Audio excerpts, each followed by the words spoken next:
Why do we experience a lack of concentration and so much of distraction? Even if one is a student or one is working or even if one is at home, we see that there is a constant clutter that goes in the mind because of which we are not able to concentrate. This was the exact problem that even Arjuna mentioned to Krishna in the Bhagavad Gita. In the 6th chapter, when Krishna talks about the mind, Arjuna refers to the mind as being very chanchal. He says, Chanchala hi mana Krishna pramati balavadridam tasyaham nigraham manye vayoreva sudushkaram. Arjuna says that this mind is very restless. And he says that it is easier to control the wind than to control the mind. Now, Arjuna is not some ordinary person. The greatness of his concentration is evident through this story. Once Guru Dronacharya, in order to test his students as to who has the perfect aim, tested them by getting all the Kauravas and Pandavas together.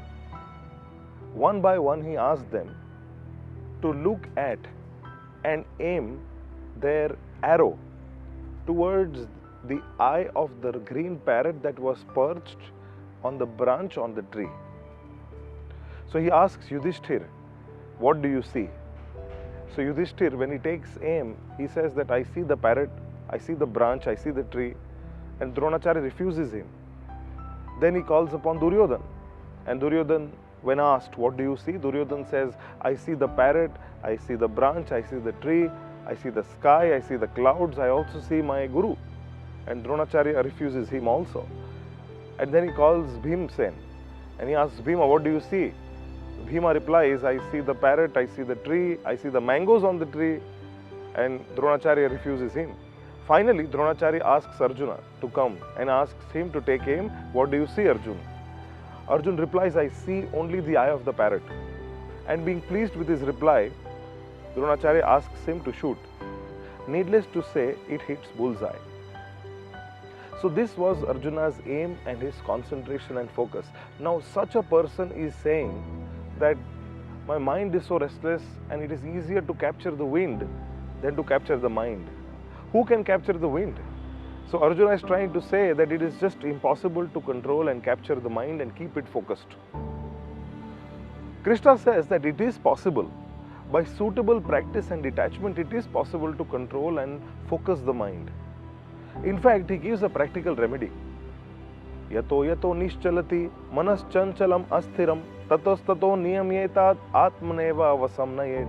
He says whenever and wherever the mind runs or gets distracted due to its fickle and restless nature, tatas tato niyamyetat atmaneva avasamnayet. He says that then you must immediately bring it back under the control of the self. As we understand in the Bhagavad Gita, the mind is a part of the subtle body, along with intelligence and false ego, which is like a covering on the soul. We are not the mind, we are the soul. And we always have a choice whether to listen to the mind or not. Higher than the mind is the intelligence or the conscience, which is the decision maker, which tells us what is right and wrong. Throughout the day, we also see that there is a tug of war that goes on between the mind and the intelligence. The intelligence tells us to do what is right. The mind tells us to do what is easy. And many times we are not able to distinguish is because of lack of intelligence. The scriptures like Bhagavad Gita help us to sharpen our intelligence. Krishna says that whenever and wherever the mind gets distracted or changes focus due to its restless nature, you must bring it back.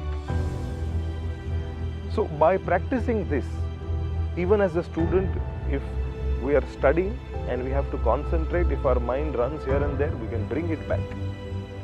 And likewise, if we are working or doing any kind of activity, we see that the mind runs to different places or gets distracted, we must bring it back, and this way we must train our mind. The example is given, that is the way they train the lion in a circus. The lion in a circus jumps through a circle of fire. Now, how is he able to do that? It is because for the first 1 week, the lion is starved, not given any kind of food. And then, after a week of starvation, they give some meat to the lion and bring him to the circus ring. And then another piece of meat is shown behind the ring, which is on fire. Now the lion understands it has to jump in order to get that piece of meat. But because it's on fire, naturally he is afraid. So then there is also a trainer who has in his hand a hunter. And with that, he hits the lion. Finally, the lion, who is forced to jump, takes the leap. And then he gets the piece of meat. This procedure is repeated a couple of times. And then we see that when the circus show is on, the lion is able to actually achieve this feat. Likewise, the mind also has to be trained by giving what it wants to some extent and then getting a lot of work done. If we plan in taking this principle in mind, we can see for ourselves that how the mind comes in control, and we can thus ensure better focus and a better life free from distractions. And the best way on a daily basis to practice meditation, to bring the mind under control, is mantra meditation. Because man means mind and tra means to deliver. So to deliver the mind of anxiety, of frustration, of depression, of all negativity is basically what the mantra does. So we have the Hare Krishna Maha Mantra, which is the best mantra for Kali Yuga, for this age. So let us chant the Hare Krishna Maha Mantra. Hare Krishna, Krishna Krishna, Hare Hare, Hare Rama, Rama Rama, Hare Hare. Loudly enough to oneself, so that we can train the mind, and whenever it loses focus or gets distracted, do remember to bring it back. Hare Krishna.